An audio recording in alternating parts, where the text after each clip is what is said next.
Well, hello again. Today, we're going to be talking about 1911s. I asked you guys what you wanted to see, and what you told me was you wanted to see my 1911 collection. We did a full gun vault video. I sort of discussed and kind of went over very briefly a bunch of guns in my collection, but today I thought I'd go in like slightly more detail on just my 1911s, since they are in fact my favorite gun. So I've got a few of them. I've got a little over 30 here. Almost all of them are here, and we'll go over most of my favorites. So I suppose we'll start at the bottom here with my wife's Platypus. This is one of the most affordable 2011s you can get, and I would definitely recommend it. This is a polymer frame 2011 that actually takes Glock mags, and they did it way before Staccato. And you can get them for about half the Staccato price too, at least you used to be able to, and you can customize them. So that one's pretty cool.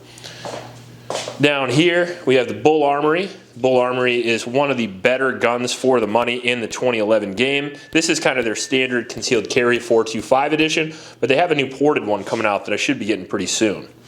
This is one of my concealed carry guns here. This is my Staccato CS. This is a 17 round micro 9 in a 2011 platform, and this is one of the better concealed carry guns you can get for a 2011 platform. This actually got cut by Skip's Guns, so I have a big single port comp in that, and then I rock in a Vortex dot, although I don't love the dot, I'm gonna be honest with you. Staccato P right now has no optic on it, but it's got some additions. We have an Atlas safety on there, and I have some of my tape on there. This is the Apollo, great budget 2011, 9mm 5-inch, no frills. Up here, you guys are going to say this is not a 1911, and it's not really. This is actually the SIG P210, but I always joke that it's sort of the German 1911 or the Swiss 1911, depending on where you get it from. This single stack 9mm, extremely accurate, literally feels exactly like a 1911 and shoots like one too. This is a Smith & Wesson single stack 1911. This one's in 9mm. This is, I think, the only Smith & Wesson 9mm 1911 I have. I actually really like this. It's kind of a classic Pro Series, and it has a super fat grip on it, which feels really good, and it's got some insane texture for like a $1,000 1911. One of the better $1,000 1911s I've ever had. This is the Colt Gold Cup right here. A few years ago, this would be considered like the gold standard of 1911s. This is kind of your classic upgraded Colt. I would not recommend this these days. They're not the most reliable, not the most accurate guns, especially compared to something like a Dan Wesson, which is similar in cost. But if you want the original, you can go with Colt. Colt doesn't have the best reputation in the world today, not only for building guns, but for gun control things as well. So I'm glad I have it, but I don't know if I'd recommend it. Now going over here to the Staccato HD, this is the P4. This is the first one they came out with. This was probably my least favorite 2011 I've ever shot, so we won't spend too much time on it. But it's a Series 80 2011, has no grip safety, and it is drop safe. However, they made the 425, which we'll talk about here in a second, and it is, in my opinion, a lot better than this one. This guy right here is the Mac 9. Sorry, we just did a full 1,000 round review on this. This is a pretty solid gun. As far as Turkish 2011s go, this is a pretty decent one. Sort of like the XC you have at home. We got some slide cuts, we got a full comp there. It's not like the XC where it's a comp on the end of the barrel. This one's just cut into the barrel and slide. So you don't get quite as much compensation, but it works out all the same. Terrible optics mounting system, but if you buy a new plate, it's actually not that bad of a gun. Over here, we have Staccato C. This is a phenomenal gun. This is just the this is sort of like the SIG P365 XL of the Staccato line. It's just a bigger version of the CS. And they already had a C, which was a single stack, but they discontinued it and made it a double stack and then called it the C. That way no one was confused. Over here, we have the mighty SIG GTO. This is the 2011 that takes P320 mags, which I don't know if anybody really wants that, but hey. Also super shootable, by the way. Crazy good comp, and don't get me wrong, I'm shitting on it a little bit, but this is a really good gun. It's just, you know, SIG has SIG problems. Hayes Custom, Rock Island right here. This was originally a Rock Island 1911 in 9mm. This is their classic, and they take a $500 gun, Hayes Custom, they're down in Texas, and they beef it up, put a couple $100s into it, and it shoots like a $2,000 gun. This is a crazy awesome gun. I've actually shot this with my Wilson Combat, CQB that's in my pocket here, and the Wilson Combat's a $3,000 gun, and this is a $500 gun. And they shoot almost about the same. So if you have any affordable 2011s or 1911s and you want to send them over to Hayes Custom, I would recommend that. They didn't pay me to say that or anything like that. I just really like their work. Up here, we have one of the better 1911s for the money. This is the Springfield Garrison. This is a 5-inch 1911 in 9mm, just a standard 9-round magazine. No frills, no bullshit, but it doesn't malfunction and it shoots straight. Here, $500 Gerson. Oh, these are pretty hit and miss. This one wasn't too bad. The MC 1911C, I think this is a 425, and this one again in 9mm, Turkish clone. This is like $500, one of the most affordable 1911s you can get. Do I recommend that? Not really. I would probably go with the Springfield, or I would get a Rock Island like Hayes Custom, and I would beef this up. This is like $700. This is like $700. This is like $500. Just wait, work an extra few days, and buy this one, and you won't have Turkish 1911 problems. Dan Wesson Specialist, really, really smooth gun. Super, super good build quality, fit and finish on the Dan Wesson guns. They've been doing the thing for a long time. Dan Wesson being half of Smith & Wesson, he went off on himself, and they make really good revolvers and custom 1911s. The Specialist was kind of an old favorite of mine. I wanted one of these for like a decade. I really, really like these guns. Big rail on the end, standard classic single stack, but definitely gets the job done. Huge slide on the gun. It makes it look kind of unique if you compare it to other 1911s. This one actually had a lot of reliability problems, and most of that was due to the magazines that I got with the gun. I actually got like 10 magazines with the gun, and when I run Wilson Combat magazines, it's not that bad. Now moving way up in the world, we have the Nighthawk Agent 2. The Nighthawk did give this to me, and I'm really happy they did. However, I already wanted one of these well before they gave it to me, and as a matter of fact, they asked me what gun I wanted to review, and I did pick this one. I saw it in Recoil magazine, and I just have a real thing for this gun. I really like the titanium nitride on the slide. I really like the modern slide cuts. It was kind of back before 2011s were super popular, and they were one of the first companies that were like modernizing 1911s, giving it like features you would want. For example, like front-facing iron sights. Nighthawk's optics mounting system is literally second to none. They're incredible. You can just slide this right off the back, slide your iron sight back on, and they are zeroed. Slide cuts feel great. Fit and finish on Nighthawk is phenomenal. If you want like an heirloom gun, like a gun you're going to hand down to grandkids and their grandkids, Nighthawk's the way to go. Now you don't have to get like the super modern look to it because they have a lot of classic ones as well, but Nighthawk, Atlas, Terran Tactical, all super good. Speaking of Atlas, if you want to spend your kid's college fund, here you go. This is one of my favorite handguns in the entire world. This is my Atlas Erebus, and odds on, if I had to race somebody with a handgun, this is what I would pick. My Atlas Erebus is a 5.5-inch gun with a 4.5-inch slide. It's got a full inch compensator on the front of it. We have a deleted grip safety. We have extended 45-degree angle safeties. I have a long flat face trigger, and I got my name all over it on top of the new RMR HD. This is one of the fastest guns on the planet, and also looks really, really nice too, but it is in fact $7,000. Well, it might be $8,000 now. This right here is my home defense gun, currently. One of them. I actually have 4. You can't, I don't want to die for lack of shooting back. This is the Staccato P45. This is actually the bigger version of the Staccato P4. They actually updated the gun. This gun is a Series 80 gun, so it's drop safe, and it has no grip safety on it, which I absolutely love. And then also it takes Glock mags, which is nice too. Super reliable, super accurate, super fast shooting, and they switched the ergonomics on the grip, so it feels better than the P4, and I like this one a lot better. This one's up here because it is sort of a 1911. This is the new Kimber concealed carry gun. This is actually the CDS9. We'll be shooting this here shortly. It is pretty close to a 1911. This is the Springfield Prodigy. This is one of 2. This is my comped version, the carry comp or whatever they call it. This one's a pretty decent gun. Full 1,000 round review on this coming soon. Around $1,500. Shoots pretty nice. That's all I'll say. Now, this is the gun from John Wick 3. This is the Terran Tactical Combat Master. This is a full 5-inch 2011 iron sight gun, just like Keanu likes. Super good trigger, crazy good grip, phenomenal, phenomenal pistol. But if you want to go slightly better, you go from John Wick 3 to John Wick 4. This is the Pit Viper. This is the best shooting iron sight pistol I own right here. Single port comp on the front, all the same Terran Tactical features, super fast, super accurate, crazy, crazy fit and finish. Super, super, I can't say super enough, super awesome gun. Triggers on these are better than any other handgun on the planet. Down here, we have my Staccato XL DVC. This one's the island barrel version. I really, really love that gun. My fastest build drill of all time I actually did with that gun. Up here, you guys have been asking for it, so we got one.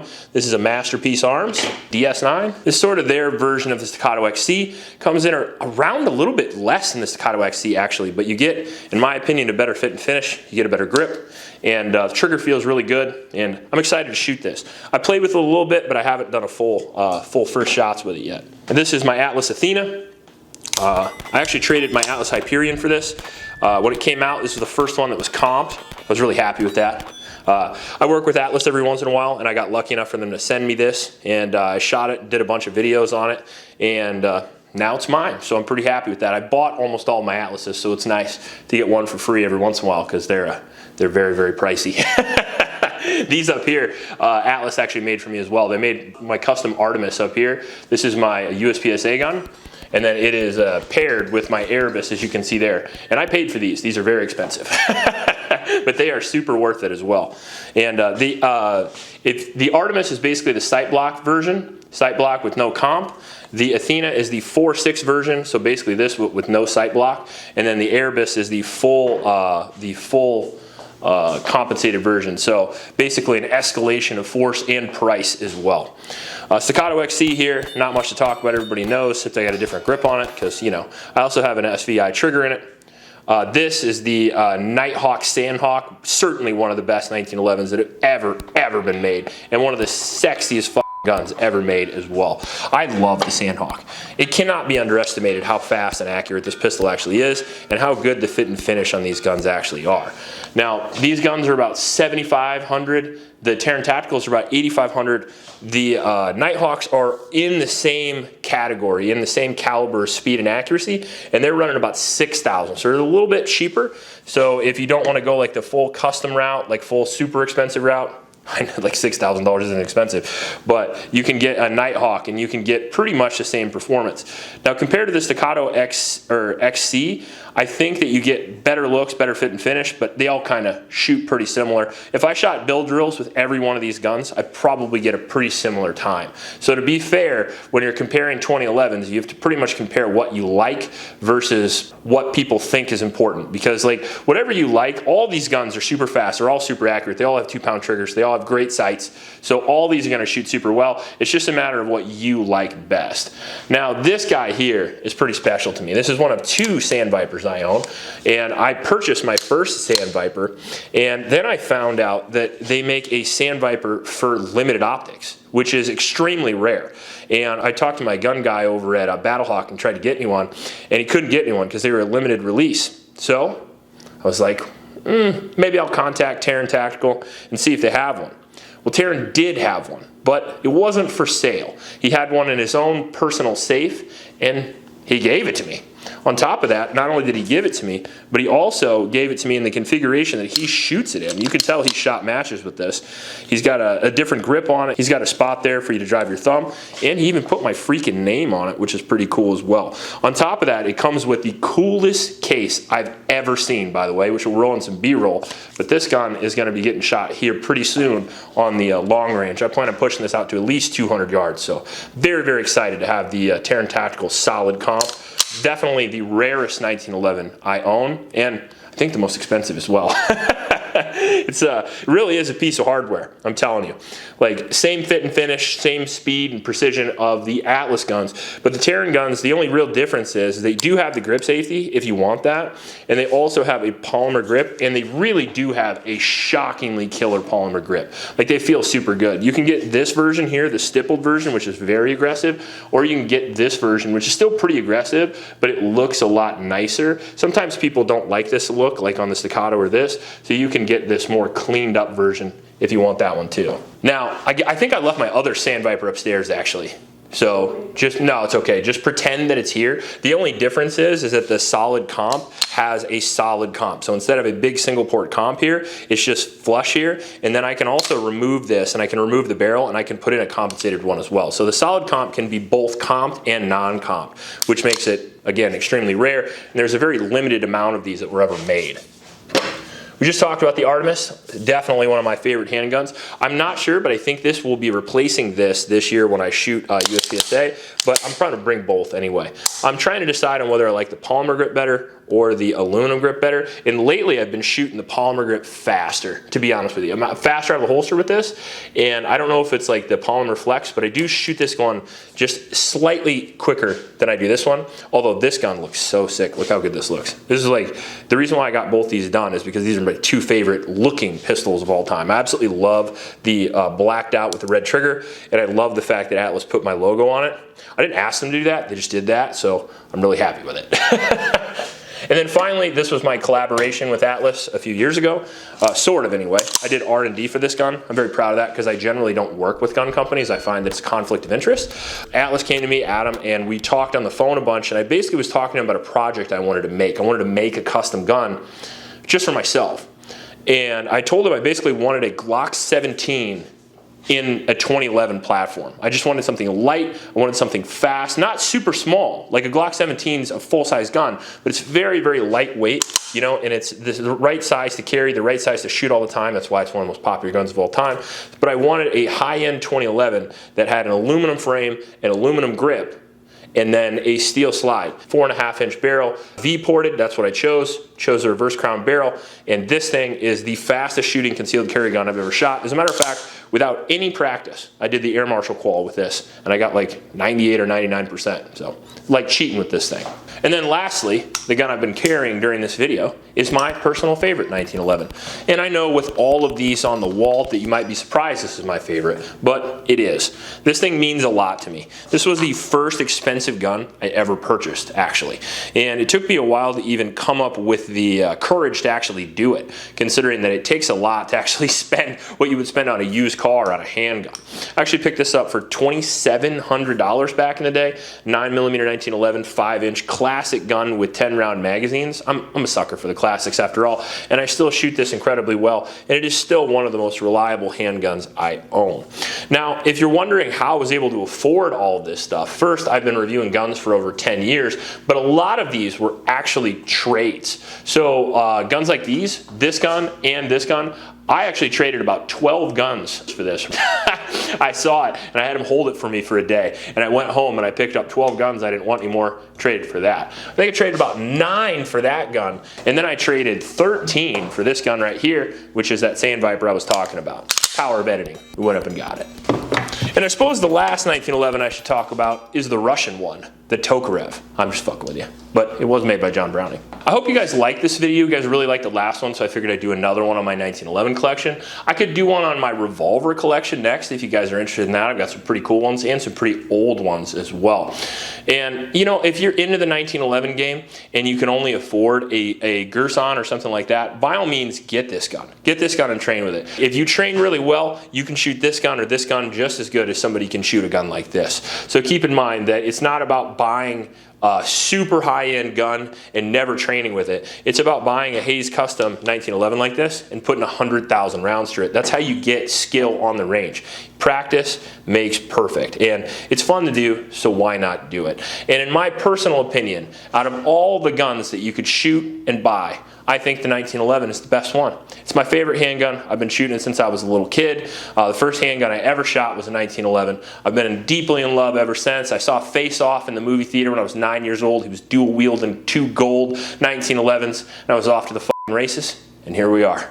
Now, I have lots of videos on 1911. Specifically, I have a video on almost all of these, at least 3/4 of these. If you're interested, like the Erebus or the P45 or maybe the Nighthawk, or even you want a more affordable gun like the Mac 9, all of these guns have at least first shots, and a lot of these guns have 1,000-round reviews. So if you're interested in a 1911, it's a pretty good place to start. Just YouTube Honest Outlaw 1911, and probably a ton of videos will come up. On top of that, I also have videos on shooting the guns, and I also have videos on problems and maintenance with the guns as well. So anything you need, you can find it. If you like this video, please like and subscribe. Please help out your Oklahoma shelters, and remember to recycle. I'll check you later.